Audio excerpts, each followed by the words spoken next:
Ripple finalized their case. There was another person that sued them for losses out of California that was filed in 2019 or something. That cements them. XRP is not a security. Now that that case is over, we had UST or USAT come to market on Tuesday morning, which is Tether's compliant stablecoin here in the US. Pretty big deal. Bo Hines heads that up. And now I think they're in a position where they could, deleverage USDT and be okay doing so.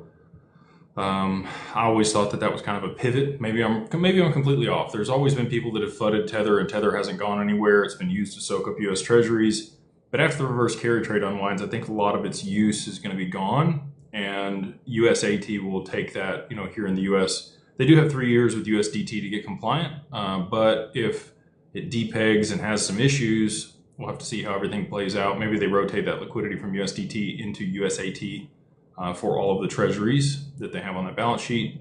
We'll just have to see, the gold and Bitcoin that's on their balance sheet. Obviously, gold has done fantastic. Bitcoin still trending sideways here around 90,000. I think both of those are in for a big move to the downside. Again, I don't like to say that. I hope I'm wrong. I want people to make a bunch of money on gold and silver, but I do believe we're in for a pretty rough pullback so at some point this year.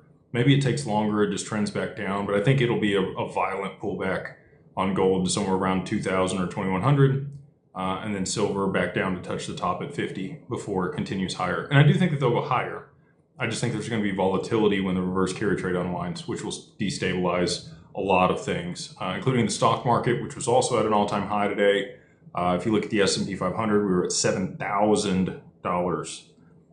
It's the highest that the S&P has ever been. These are the highest valuations